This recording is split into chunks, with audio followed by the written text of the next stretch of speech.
사람들은 누구에게나 감추고 싶은 과거나 비밀이 하나쯤은 있어요. 그래서 보통 이력서에 어떤 자기의 이력을 쓰거나 아니면 사람들에게 나 자신을 소개할 때 우리는 단점이나 우리의 실수들은 이야기하지 않아요. 그래서 이 이력서란에 내가 상을 탄 것, 또 뭐 어떤 공적을 쌓은 것들은 이렇게 기록하지만 내가 뭐 실수를 저질렀거나 심지어 감옥에 갔다 온 이야기들은 적어 놓지 않죠. 여러분, 그게 사람이에요. 왜냐하면 사람들마다 감추고 싶은 게 한 가지쯤은 있기 때문이죠. 그런데 이게 왜 중요하냐면 지금에는 그냥 별거 아닌 것처럼 사람들이 받아들인다 할지라도 나중에 중요한 순간에 사람들이 그걸 가지고 걸고 넘어져서 내가 만약에 뭐 정치인이 된다거나 아니면 중요한 자리에 올라가게 되어질 때에 내가 이루어 놓은 것을 희한하게 이 과거의 그런 어떤 내가 감추고 싶었던 비밀들 때문에 결국 그 자리에 올라가지 못하기도 하고, 또 올라갔다가 금방 내려오기도 하고, 또 내가 원하는 것들을 나의 그 어떤 비밀이나 실수들 때문에 얻지 못하는 경우들도 있는 거죠. 여러분, 수치스럽다고 생각하는 비밀일수록 요즘은 꼬리표처럼 따라다니기 때문에 자꾸 감추려고 노력하는데 사실 그것도 쉽지는 않아요. 또 대한민국은 IT 강국이다 보니까 어떻게든 그 수사관은 진짜 수사관은 아니에요. 이 일명 이 인터넷에 빠진 사람들이 어떻게 해서든 그 한 사람의 과거를 막 끝까지 추적해서 찾아내는 경우들을 우리가 본다라는 거죠. 그런데 여러분, 오히려 하나님께는 이런 감추고 싶은 비밀, 또 우리의 단점, 우리의 결점, 우리의 연약함, 여러분, 이런 부끄러움들이 오히려 하나님의 역사를 일으키고 또 하나님의 은혜를 바로 그 사람들에게 불러오는 통로가 되는 역할을 여러분, 그런 단점이나 부끄러움 같은 것들이 하는 거죠. 그래서 성경은 우리의 연약함을 자랑하라고 하잖아요. 우리의 약함을 자랑하고 고백하라고 하잖아요. 그러면 우리의 약함 가운데 곧 하나님의 강하심이 우리 가운데 분명히 역사할 것을 말씀하고 있죠. 여러분, 어떤 상황에서든 믿음으로 하나님을 붙든다면 우리에게도 분명 하나님의 은혜가 임하죠. 그래서 오늘 함께 나눌 말씀의 제목은 믿음을 붙들 때 은혜가 임한다. 따라해 볼까요? 믿음을 붙들 때 은혜가 임한다. 믿음을 붙들 때 은혜가 임한다. 여러분, 룻이라는 여인에게도 감추고 싶은 비밀이 하나 있습니다. 그 비밀이 뭘까요? 아마도 그의 출생일 거예요. 여러분, 이 룻이라는 여인에게 끊임없이 따라다니는 이 출생의 비밀이 하나 있는데 그것이 바로 룻은 이방 여인이라는 거죠. 그것도 모압 지방의 여인이라는 것을 성경이요 8번씩이나 이야기합니다. 그래서 어떻게 보면 이것은 분명히 룻의 이미지를 깎아먹는 그런 표현일 수도 있어요. 그럼에도 불구하고 성경에 하나님께서 본인이 나서서 룻이 모압 여인이라는 것을 계속 밝혀요. 모압 여자 중에서 그들의 아내를 맞이하였는데, 또 나오미가 모압 중에서 그의 며느리 모압 여인 룻과 함께 돌아왔는데, 마지막 4장 10절에 보면 모압 여인 룻을 사서 나의 아내로 맞이하고, 여러분, 이렇게 8번이나 룻의 출신에 대해서 계속해서 집요하게 물고 늘어진다라는 거죠. 여러분, 하나님은 어떤 분이신가요?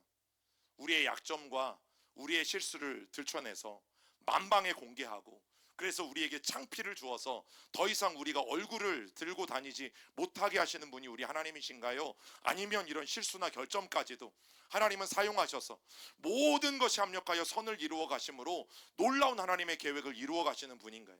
1번일까요? 2번일까요? 여러분, 2번이겠죠. 여러분, 이 내용들이 뭘 말하는 줄 아세요? 룻이라는 여인은 절대 이스라엘 백성 안에 들어갈 수가 없다라는 뜻이에요. 8번이나 4장까지밖에 되어지지 않아요. 룻기는 이 짧은 장수 안에 8번이나 집요하게 모압 여인, 모압 여인, 모압 여인. 저도 옛날에 그랬죠. 뭐 제가 눈 작은 거 사람 뭐 다 알거든요. 저도 거울 보면 알겠어요. 제가 눈 작은 거. 근데 가만히 보면 얼굴이 긴 거지 눈이 작은 건 아니에요. 상대적으로 이게 그지? 상대적으로 이게 얼굴이 길다 보니까 눈이 작아 보이는 거지, 제 얼굴이 조금만 더 조망만 했어 봐. 이 눈도 굉장히 큰 눈이었을 거예요. 제가 어쩌면 우리 교회에서 큰 키에 들어갈 수 있잖아요. 근데 네덜란드라는 나라는요 평균 키가 남자들이 190이래. 190. 그러면 그 나라에 가서 제가 서면 또 어떻게 되겠어요? 저는 작아지는 거죠. 여러분, 이 말의 의미가 뭐냐면 룻이라는 여인은 절대 이스라엘 총회에 들어올 수 없다. 즉 이스라엘 백성들의 구성원이 될 수 없는 자격을 가진 여인이라는 것을 성경이 집요하게 말하고 있어요. 또 하나, 그러니까 룻은 다윗과의 어떤 관계라고요? 남의 집 이 관계니까 잘 모르잖아요. 그러니까 룻은 다윗의 누구예요? 예, 증조 할머니예요.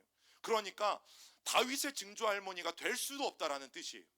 그 이야기를 성경은 8번이나 말하고 있어요.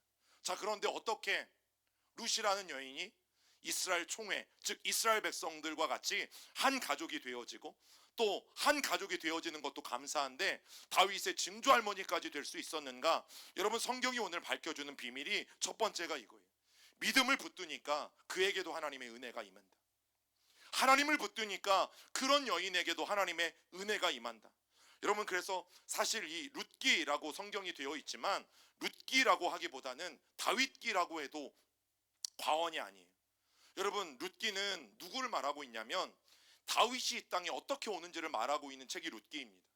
나오미의 이야기를 그린 것 같고 모압 여인 룻의 이야기를 그린 것 같지만, 여러분 이 룻기를 1장부터 4장까지 천천히 다시 읽어보면 이스라엘 역사에서 가장 위대한 왕으로 꼽히는 다윗에 대한 이야기, 즉 다윗이 어떤 계보를 따라서 누구의 혈통을 따라서 다윗이 이 땅에 태어나게 되었는지를 여러분 룻기는 말해주고 있어요. 그런데 다윗은 사실 이방의 혈통을 통해 태어났다라는 이야기를 성경은 말하고 있는 거죠.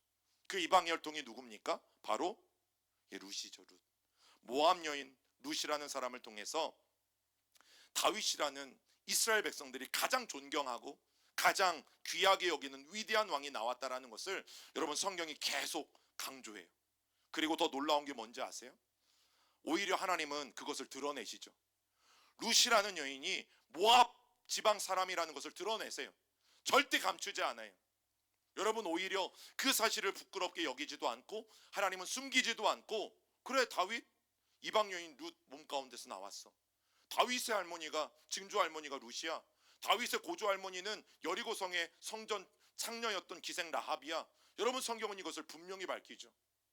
그리고 그 다윗의 후손을 통해서 누가 오시는 거예요? 예수 그리스도. 여러분, 성경은 그것을 절대 숨기지 않아요. 그럼 이 이방 여인인 룻이 어떻게 하나님을 믿는 사람이 되었을까? 어떻게 이방 여인인 그런 처지에 있던 여자가 여러분 이스라엘의 총회에 들어오게 되어지고 이스라엘 백성들의 한 구성원이 되어졌는가? 여러분, 룻은 남편을 잃었잖아요. 그리고 자식도 없었어요. 그러니까 평생을 이제 홀로 살아갈 수밖에 없는 그런 존재가 되어진 거예요. 살 길이 얼마나 막막합니까? 그래서 이 룻이 선택한 게 뭐예요? 자기 시어머니를 쫓아서 베들레헴으로 가겠다고 선언한 거죠. 그리고 시어머니가 이 두 며느리에게 그럴 필요 없다. 너희들은 그냥 너희 살던 모압으로 가라. 그래서 다시 가족에게로 돌아가서 그곳에서 평생을 잘 사는 게 낫겠다라고 이야기했지만, 그래서 오르반은 고향으로 돌아가죠. 그런데 룻은 시어머니의 만류를 뿌리치고 오히려 베들레헴으로 따라가요. 그래서 그 유명한 고백에 나오잖아요. 어머니가 가는 곳에 나도 가겠습니다. 어머니의 하나님이 나의 하나님이 되고 어머니의 백성이 내 백성이 되고 또 어머니가 죽는 곳에서 나도 죽을 것입니다. 여러분, 이 고백을 룻이 합니다. 나도 어머니를 따라서 베들레헴, 그 하나님이 약속하신 땅으로 가겠습니다. 또 내가 어머니를 따라서 나도 어머니가 믿는 하나님을 믿겠습니다. 이 얘기는 뭐예요?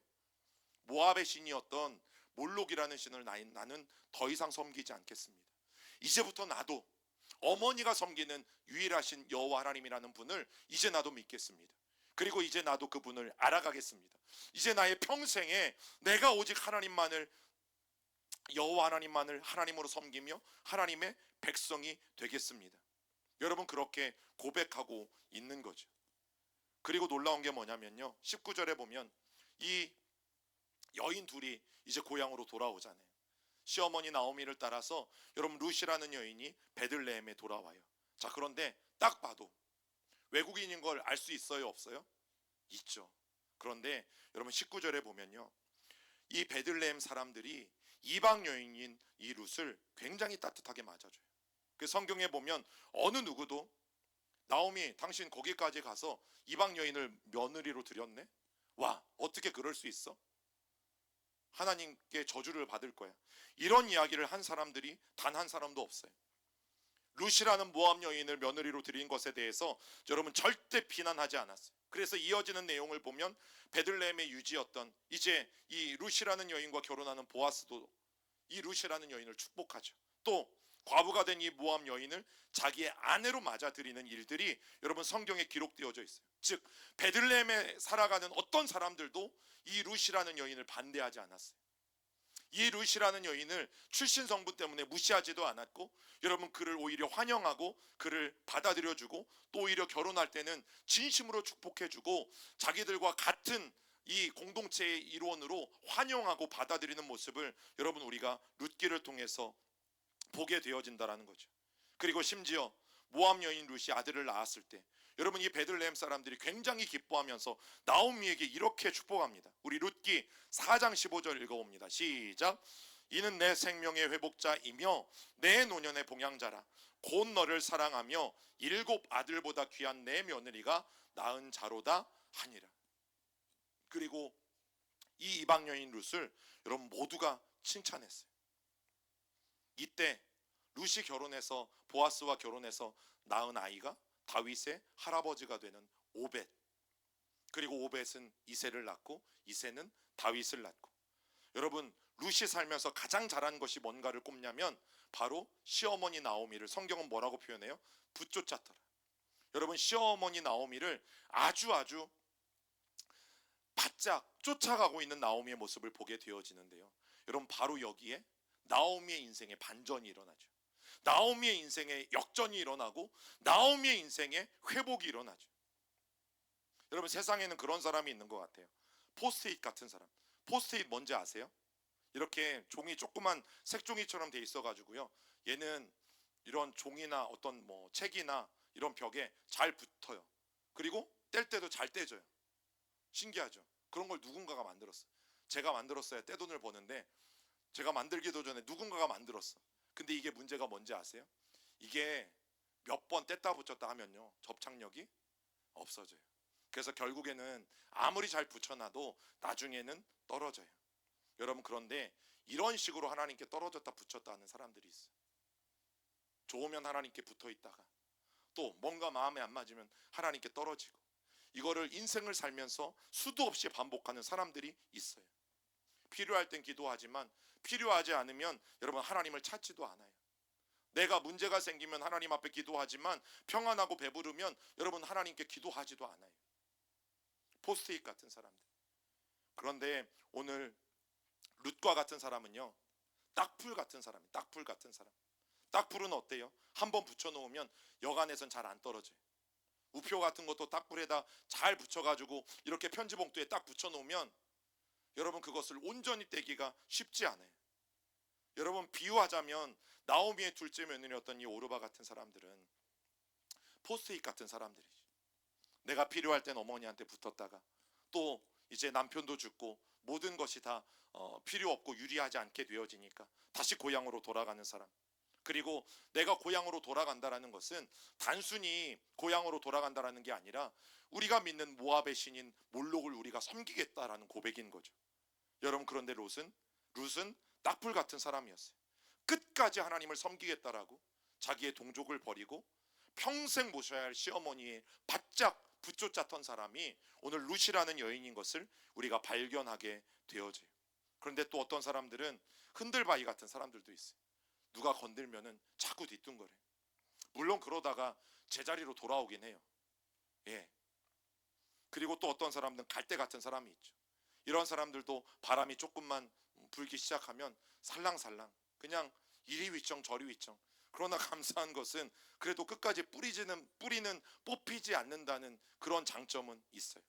그런데 롯은 딱불 같은 사람이라니까요. 하나님께 딱 붙어 있어서 절대 떨어지지 않는 사람. 시어머니 나오미에게 딱 붙쫓아서 여러분 절대 그에게서 떨어지지 않았던 사람. 결코 흔들리지 않았던 사람.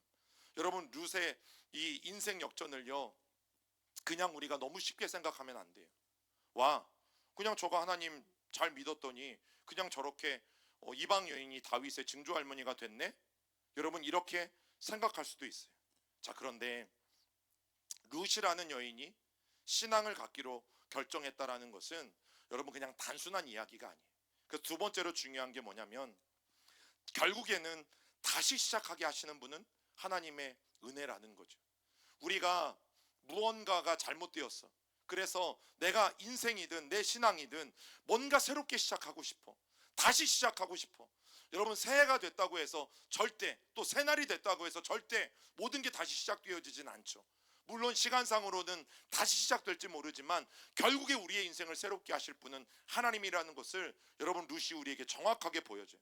그래서 20절 말씀을 같이 읽어봅니다. 시작. 나오미가 그들에게 이르되 나를 나오미라 부르지 말고 나를 마라라 부르라. 이는 전능자가 나를 심히 괴롭게 하셨음이니라.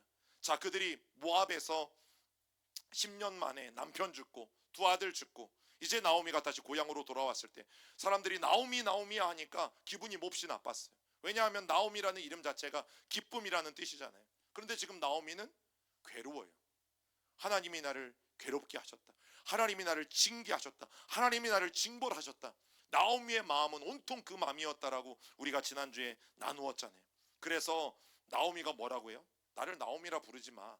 나는 마라야. 마라는 쓰다라는 뜻이에요. 마라가 또 어디에 나와요? 마라탕 말고 어디에 나와요? 성경에 이스라엘 백성들이 출애굽했을 때, 그죠? 목이 말랐을 때 그들이 샘 하나를 발견했는데 그 샘 이름이 마라였죠. 예. 그래서 나오미는 자기를 마라라고 부르라고 사람들에게 말했어요. 그만큼 자신의 인생이 너무 쓴 것을 알았기 때문에. 여러분, 그런데 베들레헴으로 돌아온 나오미는요, 결국에는 하나님의 은혜로 다시 자기의 이름답게 기쁨을 회복하죠. 그리고 큰 축복을 받게 되는데 오해하지 마세요. 큰 부자가 됐다라는 뜻이 아니라 오늘 말씀에서처럼 손자를 봅니다. 그 손자가 누구예요? 훗날 다윗의 할아버지가 될 오벳이라는 손자를 봐요. 자, 남편도 죽었고 두 아들도 죽었고 이제 나오미도 자신의 인생이 끝났다고 생각했어요. 하나님도 나를 버렸다고 생각했으니까 여러분, 이제 나오미의 인생은 더 이상 떨어질래야 떨어질 데가 없어요.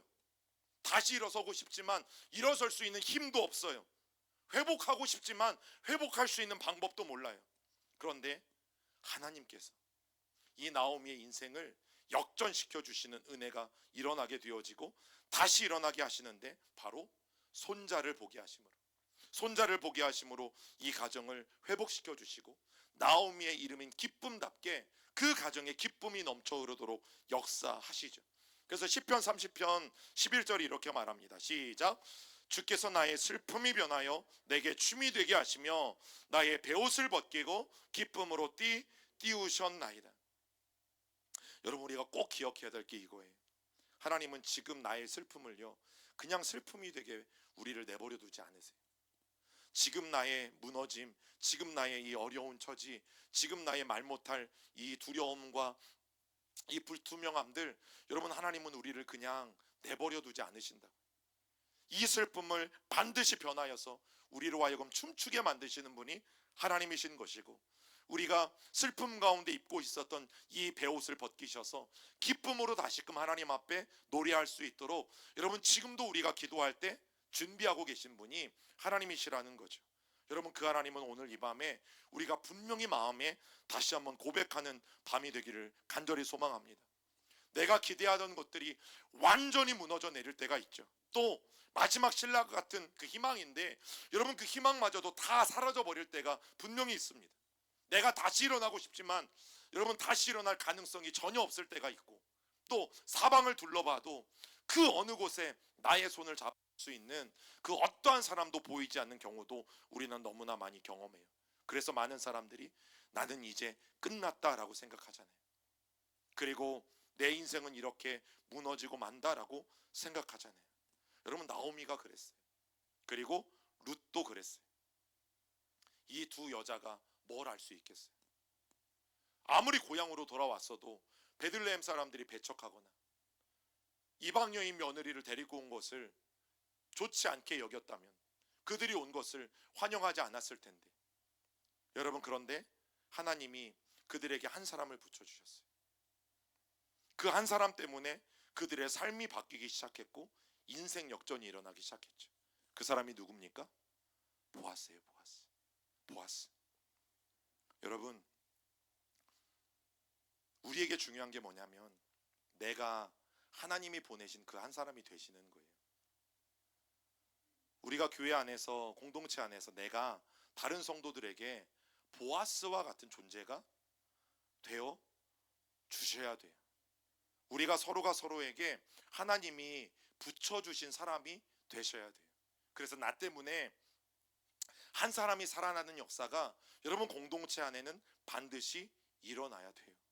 저는 우리 교회가 그런 교회가 되기를 간절히 기도합니다. 여러분, 보아스라는 한 사람 때문에 나오미도 살았고 룻도 살았어요. 그냥 일어난 게 아니에요. 하나님이 하나님의 은혜로 다시 시작할 수 있도록 여러분 보아스라는 사람을 이 두 여인에게 붙여 주셨다라는 사실이죠. 그럼 왜 하나님이 이 룻에게 보아스를 붙여 주셨을까? 여러분, 우리가 가만히 생각해 보면 어쩌면 그렇게 말할 수도 있어요. 우리 16절, 17절을 한번 읽어보고 생각해 봅시다. 시작. 룻이 이르되 내게 어머니를 떠나며 어머니를 따르지 말고 돌아가라 강권하지 마옵소서. 어머니께서 가시는 곳에 나도 가고 어머니께서 머무시는 곳에서 나도 머물겠나이다. 어머니의 백성이 나의 백성이 되고 어머니의 하나님이 나의 하나님이 되시리니 어머니께서 죽으시는 곳에서 나도 죽어 거기 묻힐 것이라. 만일 내가 죽는 일 외에 어머니를 떠나면 벌을 내리시고 더 내리시기를 원하나이다 하는지라. 자, 왜일까요? 하나님이 왜 이 룻이라는 여인을 어여삐 긍휼히 여기시고 보아스라는 사람을 왜 붙여주셨을까요? 여러분 16절과 17절을 읽어보니까 룻이 어떤 것 같아요? 참해 보여요? 며느리로 삼어도 괜찮겠어요? 여러분, 시어머니를 따라서 베들레헴으로 갑니다. 그런데 오르바라는 이 또 다른 며느리는 시어머니의 말을 따라서 결국 동족에게로 가죠. 여러분, 여기에서 사실 룻의 인생과 오르바의 인생이 갈리잖아요. 여러분, 룻은 이방 여인임에도 불구하고 다윗의 증조 할머니가 되고 예수 그리스도가 오시는 그 계보를 잇는 거룩한 계보의 이름을 올리는데 오르바는 이제 성경에 등장하지 않죠. 여러분, 시어머니를 따라서 베들레헴에 간다는 게 뭘까요? 그냥 단순히 이제 내가 한국식으로 이 집 시집 가서 이 집 귀신이 됐으니까 평생 이 집을 떠나지 말아야 된다는 뜻일까? 또 어떤 분은 이것을 되게 이제 어떤 며느리가 시어머니에 대한 효를 굉장히 강조하기도 하죠. 그만큼 시어머니에게 잘했으니까 하나님이 복 주신 거다. 예, 저도 이 부분에 어느 정도는 동의해요. 자, 그런데 여러분, 룻은 모압 여인이라고 말씀드렸어요. 근데 성경이 뭐라고 말하냐면 이방 사람, 모압 사람도 이방 사람이니까 모압 사람, 이방 사람은 절대 이스라엘의 회중에 들이지 말라고 하셨어요. 여러분, 이게 이스라엘 백성들의 율법입니다. 자, 그런데 그런 여자가 이스라엘로 간다? 어떨 것 같아요? 나오미에게도 두려움이 있죠. 왜? 지금 자기가 들인 며느리가 이방 여인이야.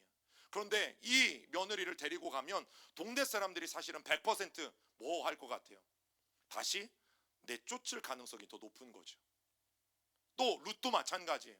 자기가 이방 여인으로서 이스라엘 백성들에게 가서 함께 산다라는 거, 어떤 멸시와 어떤 천대가 그들에게 주어질지 모르는 상황 가운데 여러분, 나옴이라는 여인을 룻이 쫓아간 거예요. 그러니까 지금 따라가긴 했어요.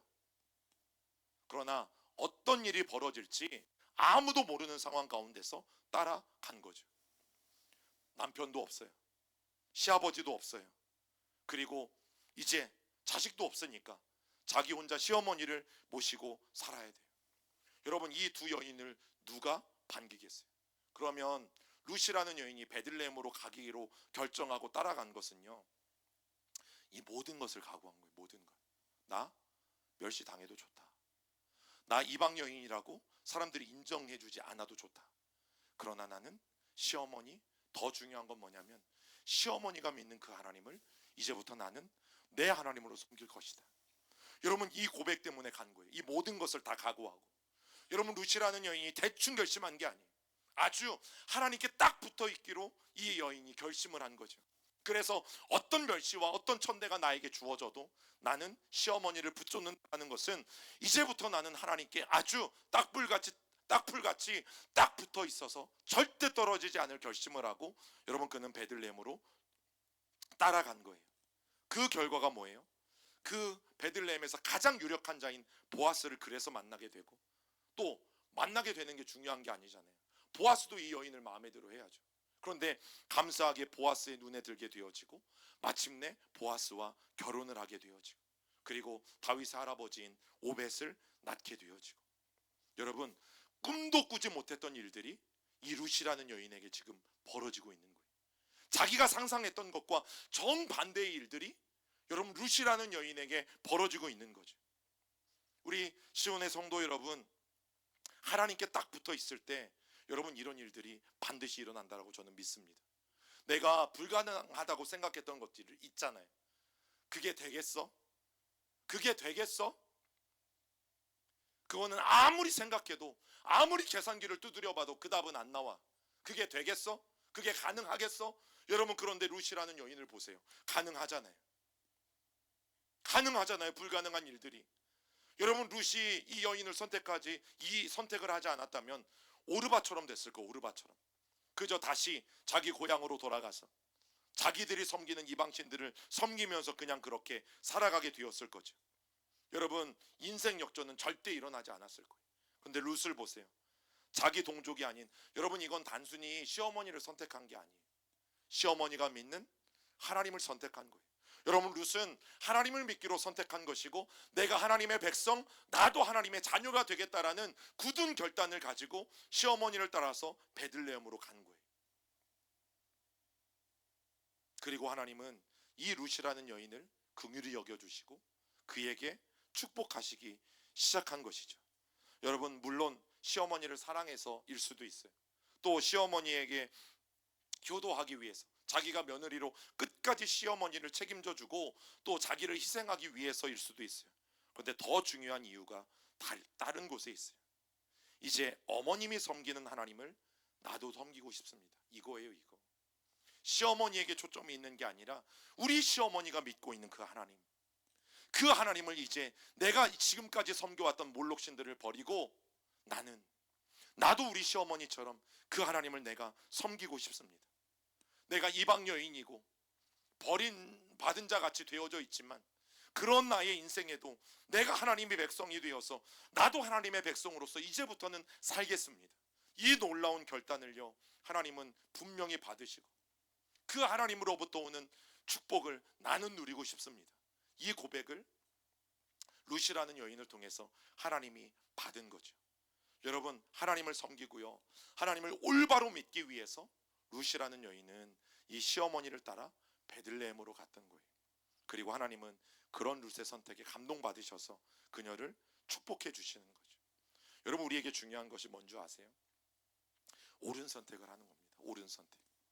오늘도 믿음의 길을 선택하는 거예요. 우리에게는 하루 동안에도 수많은 선택의 길이 있잖아요. 오늘 이 저녁에도 내가 죽도록 힘든데 예배에 가야 될 것인가 말아야 될 것인가, 수많은 고민들이 있었던 분들이 계시잖아요. 어떤 집사님이 자기 딸한테 그랬대요. 야, 예배는 선택이 아니야. 예배는 필수야. 많이 배워야겠어요. 저도 정말 많이 배워야겠어요. 여러분 그것만이 우리의 살 길이에요. 늘 하나님을 선택하는 거예요. 늘 하나님을 선택하는 거예요. 여러분 선택의 기로에서 우리는 사람이기 때문에 늘 나에게 이익이 되느냐 이익이 되지 않느냐를 우리는 찾아요. 그걸 따져서 조금이라도 이익이 되는 것을 우리는 선택하죠. 그러지 않아요? 그래서 형제들끼리 사과 3개가 있으면 우리는 뭘 선택해요? 그 중에 그렇죠, 안 썩고 가장 큰 거를 선택하죠. 그게 모든 사람의 마음이에요. 그런데 우리가 선택해야 될 것은 하나님이에요. 하나님. 어떤 상황 속에서도 하나님을 선택하면 결국 하나님이 우리를 책임져 주시는 거죠. 여러분 미국 캘리포니아가 뭘로 유명한지 아세요? 요즘 유행하는 거 있잖아요. 한국에도 산불은 왜 그렇게 많이 나는지 모르겠어요. 그런데 이상한 것은 이 캘리포니아 사람들은요, 산불이 나면 어떻게 해야 돼요? 지긋지긋하니까 이제 거기를 떠나서 다른 곳으로 이주해서 살아도 되잖아요. 아니요. 집이 홀라당 다 타버리면 다시 거기에다 집을 또 짓는데요. 이게 캘리포니아 사람들의 특징이래요. 왜 그런지를 물어봤더니 만약 내가 다시 불 날까봐 두려워서 혹 다른 지역으로 이사를 하는 것은 나는 불에게 지는 것이다. 이런 의식들을 가지고 이 캘리포니아 사람들은 살아간대요. 그래서 절대 패배에게 지지 않으려고 그들은 어떤 선택을 하는가? 폐허가 된 그 자리에 여러분 다시 새로운 인생을 시작하는 거죠. 잿더미 속에서 또 집을 지어요. 그러면서 그곳에서 지지 않으려고 다시 은혜 가운데 시작하는 거죠. 쓰러진 자리에서 다시 시작할 수 있는 그 은혜들을 여러분 이 사람들은 우리에게 알려주고 있는 거예요. 여러분 루시라는 여인을 우리가 바라볼 때에 지금 당장 어려운 처지에 있을 때라도 포기하지 말아야 되는 이유를 우리는 분명히 봐요. 좌절하지 말아야 되는 이유도 우리는 분명히 봐요. 낙심하지 말아야 되는 이유도 분명히 봐요. 왜요? 하나님이 이 이방 여인 모압 여인 룻도 버리지 않으셨잖아요. 하나님을 섬기지 않았던 이 여인도 하나님이 버리지 않으셨잖아요. 이 룻이라는 여인이 나도 하나님을 섬기겠습니다 하고 선택했을 때 하나님이 이 여인을 기뻐하시며 오히려 받아주시잖아요. 여러분 우리가 실패하고 쓰러져도 괜찮은 이유가 뭐냐면 주님이 우리를 다시 붙잡아 주시면 여러분 우리는 언제든 다시 일어날 수 있어요. 우리는 언제든 다시 회복할 수 있어요. 그게 성탄절 아니겠어요? 여러분 예수님이 이 땅에 오신 이유가 뭡니까? 예수님이 이 땅에 인간의 몸을 입고 오신 이유가 뭐예요? 그런 죄 속에서 헤어나올 수 없는 우리들에게 죄로부터 자유케 하시고 영원한 생명을 주시기 위해서 오신 날이 크리스마스 아닙니까? 그래서 고린도후서 4장 8절과 9절은 이렇게 말씀해요. 같이 읽어봅니다. 우리가 사방으로 우겨쌈을 당하여도 쌓이지 아니하며 답답한 일을 당하여도 낙심하지 아니하며 박해를 받아도 버림바 되지 아니하며 거꾸러뜨림을 당하여도 망하지 아니하고. 중요한 단어가 있어요. 여러분 앞이 중요해요? 뒤가 중요해요? 우겨쌈을 당하는 게 중요해요? 쌓이지 않는 게 중요해요? 우리는 쌓이지 않는 게 중요해요. 자 그런데 보세요. 예수 잘 믿어도 우리는 사방으로 우겨쌈을 당한다 라고 성경은 분명히 말해요. 예수님을 내가 신앙생활을 잘하는데 목사님 왜 자꾸 고난과 어려움이 오는지 모르겠어요.